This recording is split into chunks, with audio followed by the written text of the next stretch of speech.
Buenas noches. Tomados de la mano del Señor, no solo para Navidad, sino también para Año Nuevo. Y Jesús dijo, ninguno que poniendo la mano en el arado mire hacia atrás es apto para el reino de Dios. Lucas 9:62. Al mirar los estudios, las estadísticas, han dado a conocer que la mayoría de los cristianos muestran tener un compromiso muy limitado en su fe. Es cierto que un gran número de creyentes están dispuestos a participar activamente en la iglesia, a asistir, a leer la Biblia, a ofrendar. Pero a la hora de establecer prioridades, a la hora de tomar compromisos, a la hora de seguir a Jesús, dejando todo atrás por amor de su nombre, muy pocos están dispuestos a someterse a las condiciones de una vida de entrega. Venimos en un transcurso de 10 meses, casi 11, en una situación especial, donde se nos ha probado nuestra fe, donde nuestro caminar cristiano ha sido probado en su máximo esplendor. Muy pocas personas han entendido hoy el uso que hizo el Señor de el ejemplo del arado en una vida dedicada a Dios. Cuando nosotros vamos y miramos el arado antiguo, muy parecido en su forma a la versión de los siglos más recientes, era solo una hoja de madera, unida a dos asas. Un mulo hacía la mayor parte del trabajo de empujar el aparejado, pero el agricultor lo sujetaba para dirigir la trayectoria de la hoja. Él era el que le daba la dirección. Al tomar un arado antiguo descubrirás que usarlo no es una tarea fácil. El sencillo aparejo brinca y se sacude con fuerza debajo de las manos mientras se hunde en el terreno. Solo hay una manera, solo una, de hacer una línea recta.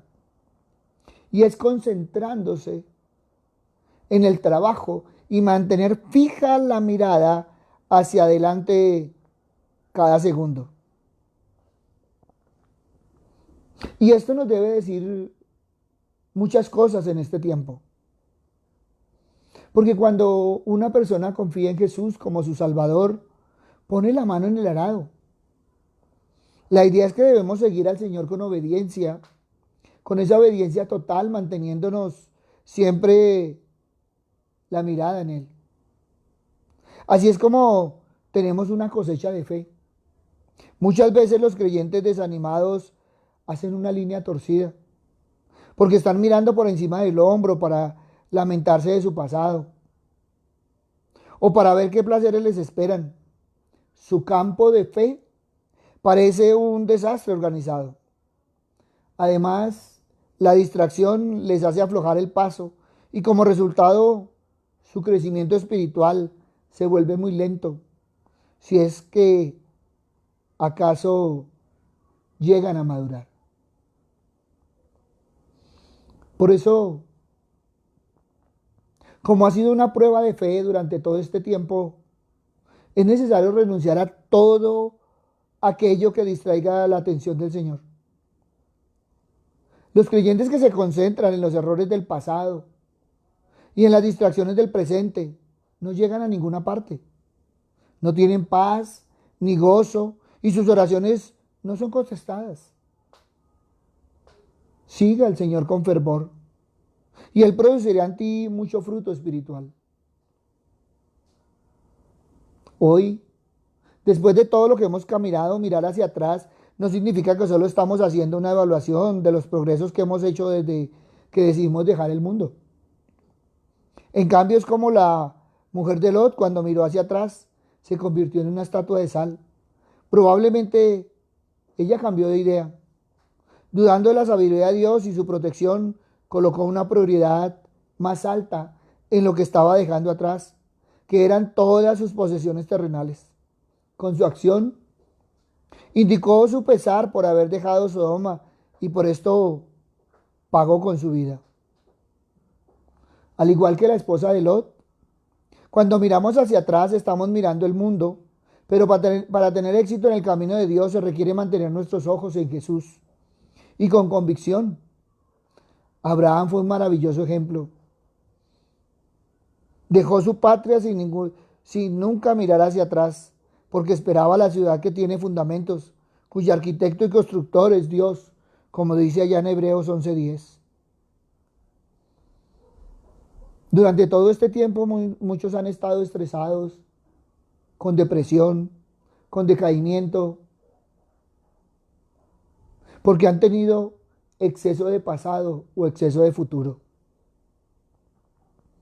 Por eso, como cristianos, no podemos ir en dirección del reino con nuestra intención desviada hacia otra parte.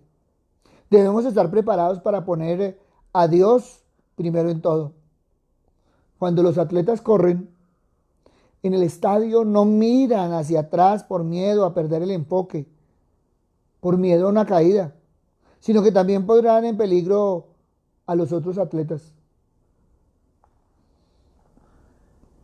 Si queremos mirar otro ejemplo, lo encontramos en Pedro. Cuando caminó en el mar hacia Jesús, estaba bien mientras que él mantenía los ojos en el Señor. Pero en el momento que comenzó a concentrarse en las circunstancias externas como la tormenta y las olas y todo a su alrededor empezó a hundirse, él perdió su rumbo y tuvo miedo. Por eso, hoy, después de todo ello, en nuestro caminar cristiano debemos mantener nuestros ojos fijos en Jesús. Debemos darnos cuenta de que el Señor está en control de nuestra vida. Sobre el futuro, ya nos dimos cuenta que está en las manos de Dios. Todo lo que podemos hacer es en la actualidad. Debemos hacer frente a nuestra realidad en este momento, sin mirar atrás por encima del hombro. Tenemos que pedirle a Dios qué es lo que Él quiere que hagamos hoy. Dejar atrás el pasado, las añoranzas. Mirar hacia el futuro y sin olvidar, como dice Gálatas 2:20, con Cristo estoy juntamente crucificado y ya no vivo yo, mas vive Cristo en mí. Y lo que ahora vivo en la carne, lo vivo en la fe del Hijo de Dios, el cual me amó y se entregó a sí mismo por mí. No tenemos que ver el camino hacia adelante para dar el primer paso en la fe. Dios nos guiará en el camino. Dios ve todo el camino. Él es el único que tiene el mapa de nuestra vida, si dejamos que Él sea nuestro guía. Si vamos a Génesis capítulo 22, versículos 7 y 8, Isaac preguntó a su padre: aquí tenemos el fuego, aquí está la leña, pero ¿dónde está el cordero para el holocausto? El cordero, hijo mío, lo proveerá Dios, le respondió Abraham, y siguieron caminando juntos. Por eso, al entender que ser un discípulo de Jesús requiere dejar que Él nos moldee el carácter y cambie nuestra manera de vivir, muchos optan por seguir con el status quo. Pero evaluar nuestro compromiso e introducir cambios es exactamente lo que requiere Jesús de la persona que desea ser su verdadero discípulo. Esto significa que uno no solamente esté a la disposición del Señor, sino que hace todo lo posible para lograr implementar la voluntad de Dios para su vida. No es la decisión de dedicarse al Señor, porque la dedicación es algo que debe estar presente constantemente, sino Jesús busca y llama a los seguidores que en muchos casos nunca toman el compromiso ser un verdadero discípulo, porque no están conformes con las condiciones.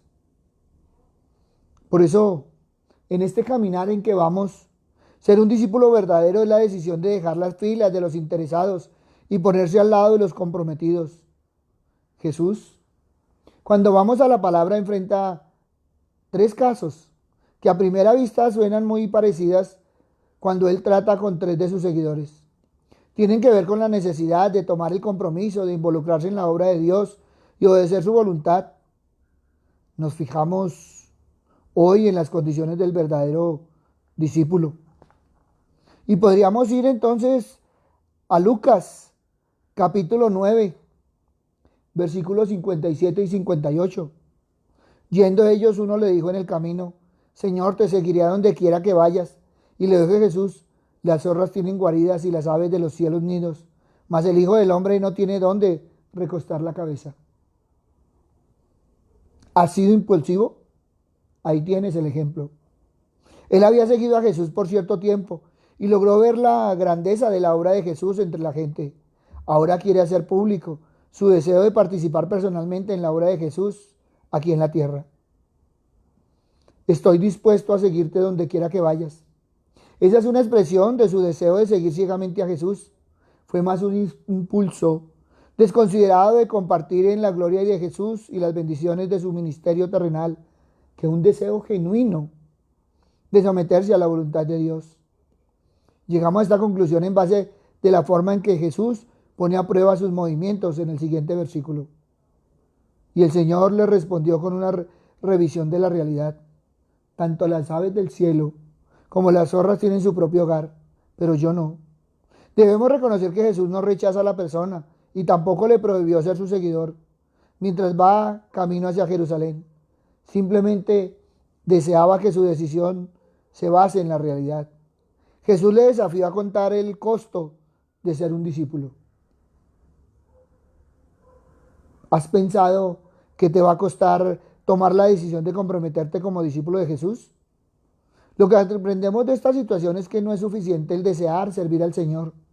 Uno tiene que llegar a tener un compromiso con el Señor, de seguirle y estar involucrado, lo cual va a llevar mucho sacrificio personal. Y por eso nos habla de la negación de Jesús, ir sin importar los costos. Lucas 9:23, y decía a todos: si alguno quiere venir en pos de mí, niéguese a sí mismo, tome su cruz cada día y sígame. Pero también la vida nómada de Jesús, un peregrino y forastero. Primera de Timoteo 6:8. Así que teniendo sustento y abrigo, estemos contentos con esto.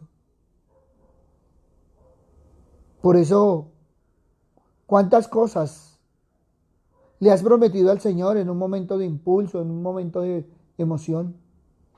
Evalúate hoy. Pero también vemos el segundo caso. Y entonces vemos Lucas 9, 59, 60. Y dijo a otro: sígame. Él le dijo: Señor, déjame que primero vaya y entierre a mi padre. Jesús le dijo: deja que los muertos entierren a sus muertos, y tú ve y anuncia el reino de Dios. ¿Qué tan enredado has estado? Este hombre ya había tomado la decisión de seguir a Jesús. Jesús lo miraba y puso a prueba su compromiso a través de un llamado al mayor servicio. La resistencia del discípulo, seguir el mandato de Jesús. Jesús llama a este seguidor de la misma manera en que llama a los 12. Es el llamado extensivo a cada verdadero discípulo. La respuesta parece noble para nosotros cuando le respondió a Jesús: déjame enterrar a mi padre. Entonces echamos un vistazo al significado histórico de su pedido. Es imposible que el padre hubiera muerto recién. La tradición de los judíos y falta de maneras de embalsamar indican que el cuerpo tendría que estar enterrado dentro de las 24 horas después de la muerte. Ya estaría en luto si había muerto el padre. El discípulo realmente quisiera obtener un permiso hasta la muerte de su padre y el cumplimiento de las costumbres del entierro, y después de haber hecho esto volviera a seguir a Jesús completamente. Hubiese obedecido el mandato de Jesús, ser un discípulo comprometido, si no le había enfrentado un conflicto de responsabilidades. Por eso, muchas veces, el rechazo de las obligaciones artificiales. Jesús le respondió de que los muertos espirituales puedan encargarse de enterrar a los muertos físicamente. El deseo de este supuesto discípulo cumplir con sus obligaciones familiares no ocultó el verdadero problema, el conflicto de responsabilidades que enfrentó fue solamente una excusa para no cumplir con el llamado de Dios en su vida. ¿Por qué no evalúas por un segundo qué te impide realizar un compromiso de seguir la voluntad de Dios en tu vida? Por supuesto, yo iré, Señor, algún día. Comprometerse bajo las condiciones que Dios impone quizás involucra estar ausente y muy lejos de casa cuando un familiar pasa por pruebas difíciles. El Señor desea un compromiso total, sin excusas, aun cuando significa dejar a sus seres queridos atrás. Lucas 18, 28, 30. Entonces Pedro dijo: He aquí, nosotros hemos dejado nuestras posesiones y te hemos seguido. Y él le dijo: de cierto os digo, que no hay nadie que haya dejado casa, o padres, o hermanos, o mujer, o hijos, por el reino de Dios, que no haya de recibir mucho más en este tiempo y en el siglo venidero, la vida eterna. ¿Cómo estás con respecto a esta situación? ¿Te has enredado? ¿Te cuesta definir? ¿No has evaluado las emociones muchas veces? Pero vayamos al tercer caso. Lucas 9, 61, 62. Entonces también dijo a otro: Te seguiré, Señor, pero déjame que me despida primero de los que están en mi casa. Y Jesús le dijo: Ninguno que poniendo su mano en el arado mira atrás es apto para el reino de Dios. ¿Eres inconstante? La actitud indecisa de este discípulo es una indicación de su falta de compromiso en la obra de Dios. Está dispuesto a servir con su vida. Si puede tener un poquito de tiempo para volver a casa y decir adiós a todos los que estén allí. El irresponsable pedido de una última despedida. Este discípulo quería expresarse a las tentaciones de su pasada manera de vivir. Una vez más, para decirles hasta luego, con una gran posibilidad de jamás volver a servir a Jesús. La irrefutable sabiduría de Jesús. Miren, qué hermoso sería evaluar esa sabiduría. La respuesta de Jesús es: adelante. No hay que mirar atrás porque no está permitido. Debemos olvidar ciertamente lo que queda atrás. Filipenses 3:13.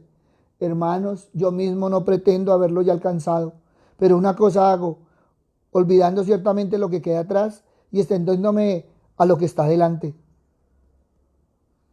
Debemos fijar nuestra mirada en las cosas y oportunidades que quedan por delante. Mirando hacia atrás es tan imprudente para el discípulo de Jesús como para el labrador a cargo del arado. ¿Cuáles son esas tentaciones que no puedes dejar atrás? ¿Qué te impide cada vez que el Señor te invita a realizar un compromiso de ser un verdadero seguidor? ¿Te has evaluado alguna vez en tu corazón? Es que un compromiso de seguir a Jesús significa un sacrificio personal que puede incluir el dejar a tu familia atrás para que puedas enfocarte completamente y sin distracción en servir a Dios. Mira bien, refleja tu vida más bien la vida de uno de estos supuestos discípulos de Jesús que nos habla la palabra, que no querían comprometerse totalmente a seguir al Señor. ¿Qué necesitas cambiar hoy para que puedas estar en una posición para seguir al Señor bajo sus condiciones? Ahora es el mejor momento para comprometernos como seguidores. Tu compromiso hace falta ahora mismo. Miren, cuando uno mira el contexto se da uno cuenta que la enseñanza acá de Jesús no es que abandonen a las familias, no es ese abandono por completo, porque muy claramente dice la palabra: porque aquel que no provee para su propia casa ha negado a la fe y está caminando hacia su perdición. Primera de Timoteo 5:8. Por eso todos tenemos que entender que la enseñanza de Cristo es espiritual. La idea es que uno no debe estar poniendo primero sus intereses personales y los de su familia y relegando los intereses del reino en un segundo plano. Entonces, si ponemos primero a Cristo y su reino de justicia, todo lo demás vendrá por añadidura, lo dice la palabra. Por eso, esta es una realidad que se repite en nuestros propios días. Cuanto más constatamos que muchas personas aún se resisten a dejarlo todo para obedecer a la voz del Señor. Ciertamente estas personas son seducidas por la vanidad de la vida y por los deseos de los ojos. Y todo esto es un impedimento para que puedan alcanzar su salvación y la de su familia. Sí, vivimos momentos duros. Sí, momentos de desacierto. Momentos que no sabíamos hacia dónde íbamos. Y aún seguimos caminando. Pero muchos pusieron su mirada en las cosas que traían. Muchos pusieron su mirada en los proyectos que tenían. Muchos se desorientaron de cómo venían. Y muchos quitaron los ojos del Señor. Muchos, como vimos en la palabra, están enredados en los negocios de esta vida, porque desean mantener e incluso mejorar su estatus de vida cómodo y con excesos. No sé si te has dado cuenta después de todo este tiempo que el confort y la comodidad hacen daño, porque llega un momento en que no sabemos qué tenemos que hacer. Aparentemente parece inocuo el anhelo, pero está lejos de serlo. Lucas 8:14, son ahogados por los afanes y las riquezas y los placeres de la vida y no llevan fruto. Este ha sido un tiempo espiritual. Este ha sido un tiempo de probar la fe. Este ha sido un tiempo donde todos hemos sido probados. Y hemos salido en dos grupos. Y se viene cumpliendo la palabra. Los que no están con el Señor están contra el Señor. Por eso, ante todo este tiempo espiritual, el Señor nos ha dado la oportunidad de vivir una Navidad diferente, un año nuevo diferente, un tiempo diferente. Pero también el Señor ha sido maravilloso y en ese libre albedrío ha dejado que tú tomes la decisión. La mano está en el arado. El surco depende de ti. ¿Quieres un surco recto en todo este tiempo y de aquí en adelante? Pon tu mirada en el Señor.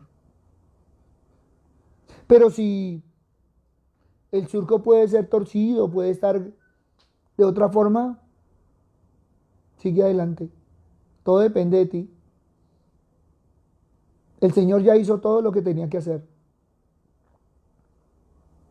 Por eso a todos y cada uno les invito que ahora en un rato tengan ese tiempo de oración, que celebremos realmente el cumpleaños del Señor. Muchos han escrito que, porque yo hablo del cumpleaños del Señor, si el Señor nació el 24 de diciembre, no. Ahora, eso lo hemos visto con mucha gente. A veces le dicen a uno, mire, es que en la partida de bautizo quedó de una fecha, pero cuando fueron a registrar quedó de otra fecha, pero yo nací de otra fecha. Algunos tienen la fecha de nacimiento, el día que fueron a registrarlos y resulta que ya llevan 8 días de nacidos. Y, bueno, podríamos dar tantos ejemplos. Aquí lo importante es celebrar que Jesús ha nacido en tu corazón.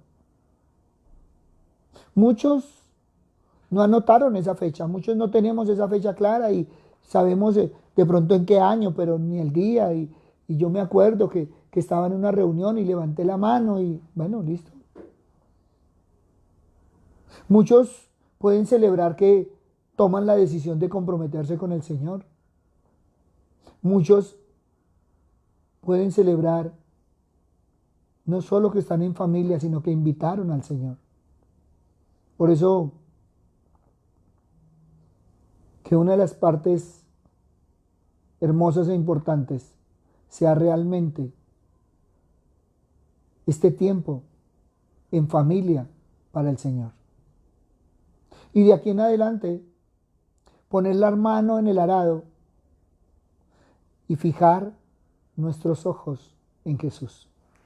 Papito Dios, hoy te doy gracias, Padre misericordioso, por todo este tiempo, Padre amado, porque en esa prueba de fe hemos salido avantes, Padre misericordioso.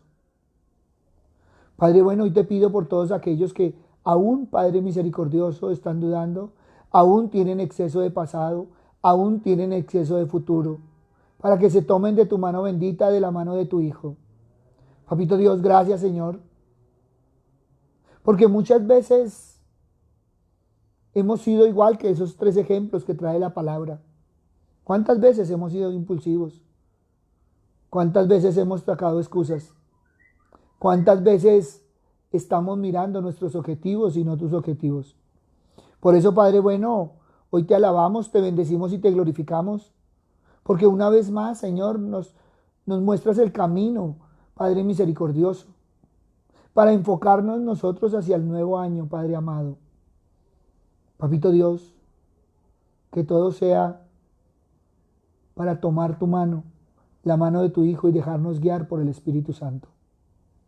Padre bueno, hoy desde aquí, Padre misericordioso, ponemos a todos y cada uno de los enfermos, Padre amado, de los que están en casa, de los que están hospitalizados, Padre misericordioso. Papito Dios, hoy te pido, Señor, por la salud de aquellos, Padre misericordioso, no solo de los que nos han pedido oración, sino por todos, Padre amado. Necesitan al mejor médico, Padre misericordioso, y ese es tu Hijo. Padre bondadoso, también te pedimos, Señor, por todos aquellos que en medio de su angustia, en medio de su desesperación, en medio de sus necesidades, Padre amado, no se han dado cuenta que tú, Padre misericordioso, estás esperando es que cambien sus corazones, que abran ese corazón y puedan dejar entrar a tu Hijo. Papito Dios, pero también queremos ponernos nosotros, Padre misericordioso, porque así como tú nos has bendecido, así como tu Hijo nos ha llenado de ese amor, así como el Espíritu Santo nos ha guiado, Señor, no permitas que nos desviemos ni a derecha ni a izquierda, sino que nuestro surco siempre sea en línea recta, Padre amado. Que siempre tengamos los ojos fijos y puestos, Señor Padre misericordioso, en tu palabra, en tu Hijo, en el caminar contigo, Padre misericordioso. Papito Dios, gracias, Señor. Gracias, Padre amado. En el nombre de Cristo Jesús, para gloria y alabanza tuya. Amén y amén. Buenas noches para todos. Un abrazo, una feliz Navidad y adelante de la mano del Señor. Adelante haciendo el surco. Tienes esa oportunidad maravillosa de decidirte, de poner esa mano en el arado y caminar con el Señor. Buenas noches, el Señor les bendiga.